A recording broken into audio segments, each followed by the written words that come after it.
Hello everyone, my name's Ryan. I'm a former commando from the United Kingdom, and today we've got another update for Ukraine.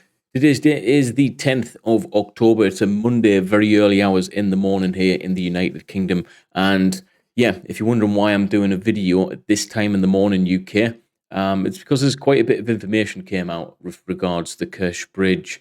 We've all heard by now what's happened in terms of the attack that took place on there, rendering part of it useless.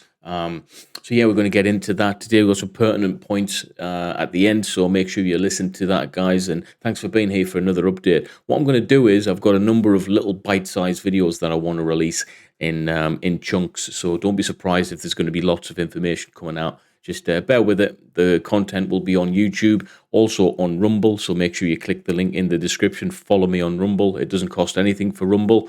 And if you want to support the channel due to recent events, you can do so by joining us on Patreon. The link will be in the description. We've got a few people across there now. We're aiming to put some content out there that we can't put on other platforms, for instance. So yeah, guys, let's get straight into it. We've got a lot of information to get through. Thanks to the Institute of Study of War for giving us some of the information that we're going to read today. And yeah, enjoy, guys. Thanks for being here.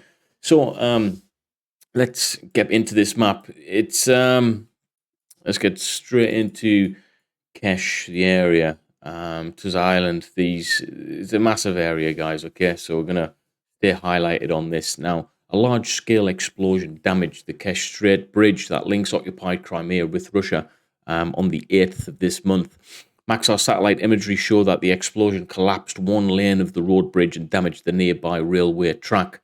Yeah, so when we first seen the pictures coming through, it looked quite horrific. All right, it was pictures taken right when the explosions took off. There was loads of fire and smoke and stuff, and you couldn't really see the full extent of the damage. And on closer examination, it's appeared that there's one part that's significantly damaged. You obviously can't get past that, but literally the other side of that part of the bridge is completely fine. Okay, and the other side of it as well is operational. It is alleged that Russia actually got this bridge up and running and operational again within 4 hours.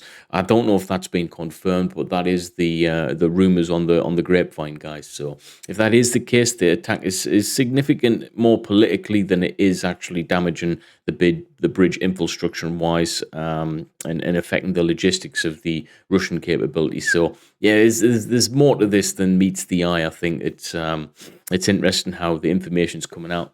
Okay. But the Russian Investigation Committee stated that a truck exploded on the bridge and ignited 7 fuel tanks on the railroad.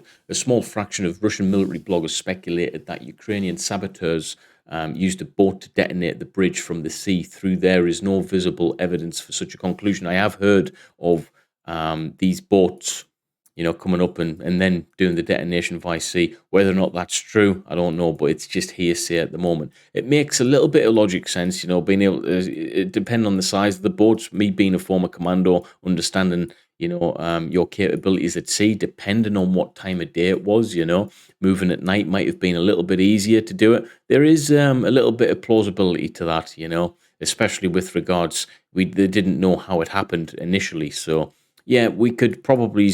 It'd be 50-50 on the fact that it was probably a truck that caused it, but it might have been facilitated a little bit by a boat.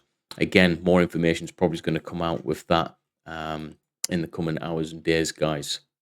So it's really, really interesting. Now, the Kremlin actually refrained from accusing Ukraine of sabotage or attack, echoing similar restraint following the sinking of a cruiser, Moskva, and the Ukrainian strike of Sakry airfield in Crimea. Ukraine did not claim responsibility for the incident. It has been reported that an unnamed senior Ukrainian official stated that Ukrainian intelligence participating in the explosion stated that Ukraine actually participated. So it's no one again is wanting to come out and be like, yeah, we claim responsibility. I think they've understood that claiming responsibility for something, it's like, well, we've got Ukraine and Russia at war with each other, okay. Specialist operation, whatever you want to call it, okay. The war fighting. So claiming responsibility for this and that, I don't know if it's just trying to hijack onto storytelling a little bit more and be like, you know what, who is responsible for this? It's like, well, come on. It's clear as day who's responsible for it. You know, that both countries are at war with each other and they're going to do anything they can demobilize certain elements of their logistical chain to be able to render their military incapacitated in certain areas. Okay, although it is also came out that this bridge, in the grand scheme of things, wasn't too important with regards logistic resupply anywhere. Again, if I could get some information from you guys in the chat, I'd appreciate that. But apparently, this road system isn't really the be all and end all with regards to logistics. You know, kind of makes sense not to have all of your eggs in one basket with regards to this bridge anyway with resupply, but, you know, make of that as you wish. Now, Kremlin spokesperson Dmitry Peskov noted that the Russian President Putin ordered a government commission composed of government officials, security service, and the Ministry of Emergency Situations to investigate the emergency. So it is being investigated as of 9 o'clock. I think this was last updated. No, 11 o'clock. So this information is quite up to date with regards to what they're doing. If it was rendered useless for a small period of time, up and run 4 hours later, does that mean that the operation was failed, partially successful, or successful? I'm going to go with partially successful on that, because if the aim was to render it useless, then it wasn't. If the aim was to render it,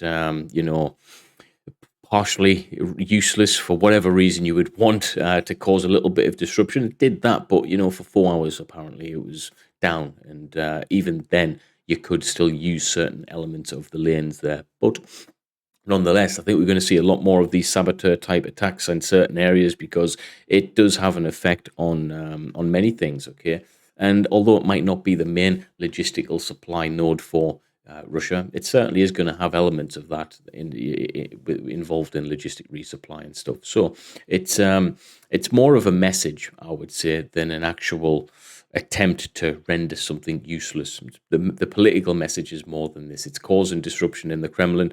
They're apparently wanting to blame the Russian Ministry of Defense and stuff. So it's crazy times, guys. All right, and it's definitely causing the upper echelons of the political parties in Russia a little bit of a headstorm at this moment in time. But a little bit of an update that I'm going to go in depth on other things as well. I'm going to try and keep these videos bite-sized for you guys, just to refrain from the whole thing going stagnant. But that's what's coming out of Kerch at the moment. We have got another couple of videos coming out. We're going to be talking about how the explosion itself won't actually permanently disrupt critical Russian ground lines of communications to Crimea, which initially was believed that that would be the case.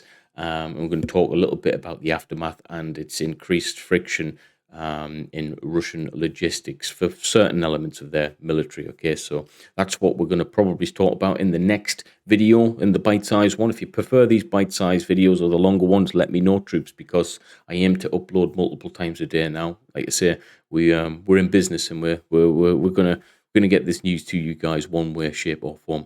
But if you're here, thank you very much, guys. If I can just reiterate, please go and support the channel on Patreon. It really is needed at this moment in time. Okay, I'm not going to go into too depth about it, but if you go support us there, we're going to be putting videos on Patreon as well. So it's good. We're growing the brand, so to speak, and we're going to be able to do a little bit more on there as well. And if you've not already followed us on Rumble, Rumble is effectively a backup for me. All right, it's a way to stay engaged with you guys in a slightly different way. And yeah, why not express what we want on different platforms as well, because, you know, we'll see how it goes. So the links will be in the description. Just click on them, help a bro out, and I'll see you in the next video, probably within the next couple of hours or so. Thank you, guys, and I'll see you in the next one. Peace out, troops.